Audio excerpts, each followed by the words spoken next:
اور میلاد منانے کے ساتھ ساتھ حضور کی عزت کی بات آئے، حضور کی ختم نبوت کی بات آئے تو بڑا سینہ چوڑا کر کے بات کرنی ہے کہ نہیں محفل میلاد نہیں کی تو کوئی بات نہیں، لیکن حضور کی عزت کی بات نہیں کی تو کل قیامت کے دن یہ تمہاری زبانیں گونگی ہو جائیں گی اللہ کی بارگاہ میں۔ اللہ نے پوچھنا ہے یہ زبان تو میں نے اس لیے دی تھی کہ میرے محبوب کے نام کے نعرے لگاؤ تو پہرا بھی دو، نعرے تو تم لگاتے تھے حضور کی عزت کی خاطر، دل بھی حاضر جان بھی حاضر، تو جب دل اور جان حاضر کرنے کی بات آتی تھی تو تم کہتے تھے کہ نہیں آج اگر ہم نے سخت بات کی تو پھر لوگ کہیں گے کہ یہ تو بڑے شدت پسند ہے۔ میں نے کہا کائنات میں ہم سے بڑا کوئی امن پسند نہیں ہے، اللہ کی عزت کی قسم نہیں ہے۔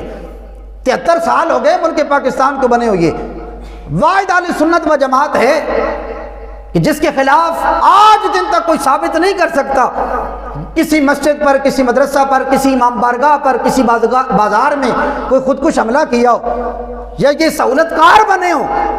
لیکن حضور کی عزت کی بات آئی تو میدان عمل میں نکلنے والے یہ اہل سنت تھے۔ حضور کی ختم نبوت پر جب ڈاکے ڈالے جا رہے تھے تو میدان عمل میں نکلنے والے جو حضور کے غلام سنی تھے، اور آج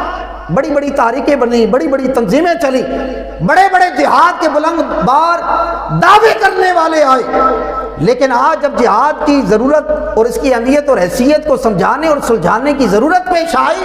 تو ساری تحریکیں اور ساری تنظیمیں چپ نظر آتی ہیں۔ لیکن آج میدان عمل میں ہم یہ کہتے ہیں کہ جہاد وقت کی ضرورت ہے۔